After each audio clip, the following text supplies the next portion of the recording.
오늘 보실 하나의 말씀은 요한복음 12장 20절에서 36절 말씀입니다. 요한복음 12장 20절에서 36절 말씀을 다 같이 합독합니다. 명절에 예배하러 올라온 사람 중에 헬라인 몇이 있는데 그들이 갈릴리 베세다 사람 빌립에게 가서 청하여 이르되 선생이여 우리가 예수를 배우고자 하나이다 하니 빌립이 안드레에게 가서 말하고 안드레와 빌립이 예수께 가서 여쭈니 예수께서 대답하여 이르시되 인자가 영광을 얻을 때가 왔도다. 내가 진실로 진실로 너희에게 이르노니 한 알의 밀이 땅에 떨어져 죽지 아니하면 한 알 그대로 있고 죽으면 많은 열매를 맺느니라. 자기의 생명을 사랑한 자는 잃어버릴 것이요 이 세상에서 자기의 생명을 이어하는 자는 영생하도록 보존하리라. 사람이 나를 섬기려면 나를 따르라. 나 있는 곳에 나를 섬기는 자도 거기 있으리니 사람이 나를 섬기면 내 아버지께서 그를 기이 여기시리라. 지금 내 마음이 괴로우니 무슨 말을 하리요. 아버지여 나를 구원하여 이때를 면하게 하여 주옵소서. 그러나 내가 이를 위하여 이때에 왔나이다. 아버지여 아버지의 이름을 영광스럽게 하옵소서 하시니 이에 하늘에서 소리가 나서 이르되 내가 이미 영광스럽게 하였고 또다시 영광스럽게 하리라 하시니 곁에 서서 들은 무리는 천둥이 울었다고도 하며 또 어떤 이들은 천사가 그에게 말하였다고도 하니 예수께서 대답하여 이르시되 이 소리가 난 것은 나를 위한 것이 아니요 너희를 위한 것이니라. 이제 이 세상에 대한 심판이 이르렀으니 이 세상의 임금이 쫓겨나리라. 내가 땅에서 들리며 모든 사람을 내게로 이끌겠노라 하시니 이렇게 말씀하시면 자기가 어떠한 죽음으로 죽을 것을 보이심이로라. 이에 우리가 대답하되 우리는 율법에서 그리스도가 영원히 계신다함을 들었거늘 너는 어찌하여 인자가 들려야 하리라 하느냐. 이 인자가 누구냐. 예수께서 이르시되 아직 잠시 동안에 빛이 너희 중에 있으니 빛이 있을 동안에 다녀 어둠에 붙잡히지 않게 하라. 어둠에 다니는 자는 그 가는 곳을 알지 못하느니라. 너에게 아직 빛이 있을 동안에 빛을 믿으라. 그리하면 빛의 아들이 되리라. 아멘. 할렐루야. 오늘 말씀의 제목은 빛을 소망하고 믿는 자의 삶이라는 제목으로 말씀을 증거하도록 하겠습니다. 오늘 말씀의 배경을 보면 명절에라고 말씀하고 있어요. 이 명절은 6월절을 말하고 있죠. 그래서 6월절에 모든 사람들이 지금 예루살렘에 다 모여서 예배하러 올라왔습니다. 이때에 헬라인 몇 사람이 이제 빌립을 찾아가게 되죠. 이 헬라인 몇 사람은 그리스 사람으로 헬라 시민권을 가진 이 이방인들이 이 헬라인들입니다. 근데 이들이 자기들이 나름대로 똑똑하고 또 궁금한 것도 많고 그래서 지금 예수님을 찾아가서 배우기를 원하는 거죠. 그만큼 예수님의 그 영향력이 이 헬라인들한테까지도 퍼졌다는 거예요. 그래서 그 기적과 기사와 표적들이 놀라운 일들이 사방팔방으로 예수님의 그 소문을 듣게 되었다라는 거죠. 그래서 헬라인들도 예수님께 바로 갈 수 없어서 그 베세다 사람 빌립에게 찾아가서 청하겠죠. 그래서 선생이여 우리가 예수님을 배우고자 하나이다 라고 말하고 있어요. 그리고 이 빌립이 이제 자기 혼자 결정할 수 없어서 자기 같은 동네에 사는 베세다 사람 안드레를 찾아가게 되죠. 이 안드레에게서 가서 말하고 안드레와 빌립이 같이 예수님께 가서 여쭈게 돼요. 예수님, 이 헬라인들이 예수님을 배우고자 합니다 라고 그들이 말할 때에 예수님이 뭐라 말씀하세요? 인자가 영광을 얻을 때가 왔도다 라고 말해요. 결국은 인자는 결국 예수님을 말하고 있고 예수님이 영광을 얻을 때가 왔다라는 거예요. 결국은 하나님의 뜻이 실현되고 하나님의 임재와 하나님의 모든 역사가 이루어질 때가 왔다라는 거예요. 이 영광이라는 자체를 우리가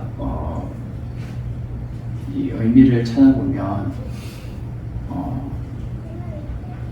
구약 시대에 모세가 하나님을 시내산에서 배울 때에 하나님을 직접적으로 볼 수는 없었어요. 그래서 하나님의 얼굴을 직접 보게 되면 너는 곧 죽게 된다. 살지 못할 것이다 라고 말해요. 그래서 모세도 하나님의 그 영광의 강체를 보게 되는데 등을 보게 됩니다. 그래서 등을 보게 되고 그 얼굴이 이스라엘 백성들에게 하나님을 배우고 내려왔을 때에 얼굴에서 광채가 나타납니다. 그 하나님의 영광의 강체를 보았기 때문에. 그래서 우리도 하나님께 영광을 돌리며 하나님께 나아가는 것은 결국 하나님의 그 임재가 우리 가운데 역사하게 되는 거고, 예수 그리스도가 결국 그 삶을 통하여서 하나님께 영광 돌리는 것이 참된 영광이다라는 거예요. 그래서 오늘 본문에도 보면 기도할 때에 아버지여 아버지의 이름이 영광스럽게 하옵소서라고 그는 기도할 때에 결국 하나님이 너를 이미 영광스럽게 하였고 또 앞으로도 다시 너를 영광스럽게 할 것이다 라고 말하는 것은 결국 하나님의 계획과 하나님의 뜻이 실현되며 결국 그것이 나타내시는 것이 이 영광스럽게 의미를 나타내고 있습니다. 그래서 우리는 오늘 본문을 통하여서 빛을 소망하고 또 믿는 자의 삶은 무엇인가, 우리는 오늘 본문을 통하여서 세 가지를 알아봤으면 좋겠습니다. 첫 번째로 우리의 희생과 섬김이 있는 삶이 되어야 된다는 거예요. 예수님은 먼저 설명하시죠. 이미 인자가 얻을 때가 왔도다라고 설명하면서 갑자기 예화를 들어요. 내가 진실로 진실로 너에게를 강조하면서 말하죠. 한 알의 밀이 땅에 떨어져 죽지 아니하면 한 알 그대로 있고 죽으면 많은 열매를 맺게 된다라고 설명하고 있어요. 한 알의 밀이 땅에 떨어지면 많은 열매를 맺는데 죽지 아니하면 그대로 있게 되는 거예요. 그래서 자기의 생명을 사랑하는 자는 잃어버릴 것이요 이 세상에 자기 생명을 미워하는 자는 영생하도록 보존하리라 라고 말씀하고 있습니다. 결국은 예수님 자신도 하나님의 영광 얻을 때를 위해서 어떻게 해요? 하늘의 밀처럼 땅에 떨어져 죽어야 많은 주의 백성들을 얻게 되고 많은 열매를 얻게 되는 거죠. 우리 또한 주님을 닮아서 어떻게 해요? 우리의 주님의 그 희생을 닮아서 우리 또한 주님을 닮아서 그 희생의 삶을 살아가야 되는데 자기의 생명을 사랑하기보다는 주님의 일을 위해서 자기의 생명을 어떻게 해요? 아낌없이 주님의 일들을 위해서 쓰는 자가 영생하게 될 것이다 라는 거예요. 그리고 이러한 우리의 희생이 있어야 되며 또 우리의 삶 가운데 섬김이 있어야 된다는 거죠. 그래서 26절에 보면 사람이 나를 섬기려면 나를 따르라. 나 있는 곳에 나를 섬기는 자도 거기 있으니 사람이 나를 섬기면 아버지께서도 그를 어떻게 해요? 기이 여기시겠다라고 말해요. 주님을 섬기고 주님을 따르는 자는 결국 하나님이 그를 귀하게 여기신다라는 거예요. 그래서 우리는 날마다 우리의 삶이 희생과 섬김의 삶이 있어야 된다는 거죠. 요한복음 1장 44절에 보면 이렇게 말합니다.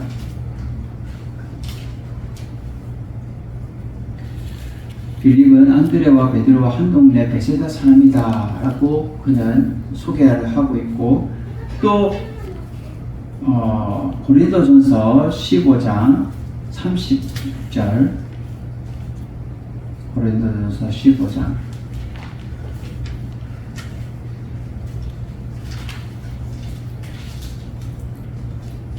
어리석은 자여 내가 뿌리는 씨가 죽지 않으면 살아나지 못하겠고 라고 말하고 있습니다. 결국은 우리가 뿌리는 그 씨는 죽어야 된다. 죽어야 많은 열매를 맺고 또 희생과 섬김의 삶이 우리 가운데 있어야 결국 주님이 원하시는 그 영광의 때에 맞춰서 우리가 삶을 살아갈 수 있다라는 거예요. 마태복음 10장 39절에 보면 이렇게 말합니다. 마태복음 10장 39절 자기 목숨을 얻는 자는 잃을 것이요 나를 위하여 자기 목숨을 잃는 자는 얻으리라 라고 말씀하고 있죠. 결국은 우리의 목숨이 주님을 닮아서 우리도 아낌없이 주님 앞에 헌신하며 나아가야 될 것을 강조하고 있다는 거예요. 주님은 우리를 위해서 롤모델로 표본이 되어서 희생하고 섬김의 삶을 미리 보여주셨어요. 공생 기간에.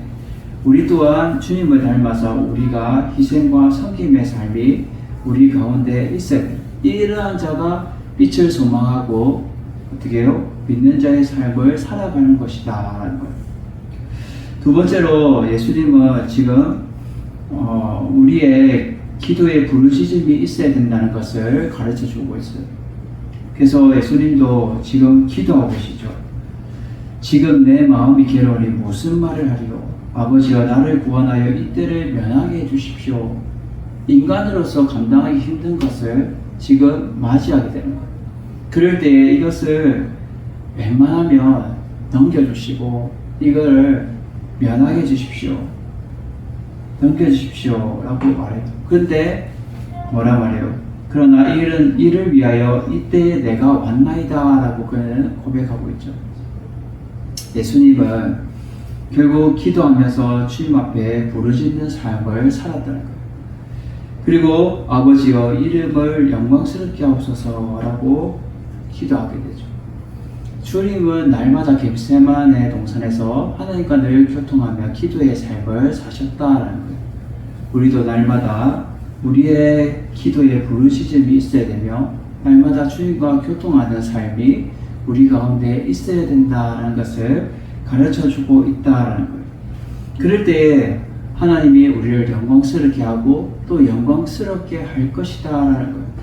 예수님 또한 하나님의 뜻을 실현하고 하나님의 임재를 결국 경험하고 나타내 보여주시는 것처럼 우리도 그러한 삶을 살아가기 위해서 하나님의 임재를 경험하고 나타내는 삶을 살아가기 위해서는 날마다 기도하면서 우리는 살아가야 됩니다. 우리가 그래서 임재 찬양하잖아요. 임재. 하늘의 문을 여셔서 우리가 찬양하는 그 이유는 우리의 기도가 하나님께 응답되고 하나님과 날마다 교통하는 삶이 우리 가운데. 그래서 결국은 하나님의 영광을 드러내는 삶을 살아가야 합니다. 이 영광은 하나님의 강체며 또 하나님의 임재를 나타내고 있다라는 거예요. 성육신하신 예수 그리스도로 말미암아 성육신한 예수 그리스도의 삶으로 나타내는 그 삶이 영광이다라는 거예요. 그것이 오늘 영광스럽게 하였고 또다시 영광스럽게 하리라라는 이 의미가 있다라는 거죠. 그래서 우리는 날마다 우리의 기도를 통하여서 하나님을 영광스럽게 하고 영광스럽게 하는 삶이 우리 가운데 있어야 된다는 거예요. 그것이 빛을 소망하고 믿는 자의 삶이다라는 거죠.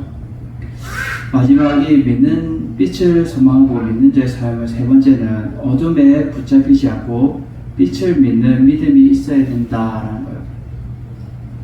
35절에 보면 예수님께서 이르시되 아직 잠시 동안의 빛이 너희 중에 있으니 빛이 있을 동안에 다녀 어둠에 붙잡히지 않게 하라. 어둠에 다니는 자는 그가 가는 곳을 알지 못하리라 라고 말합니다.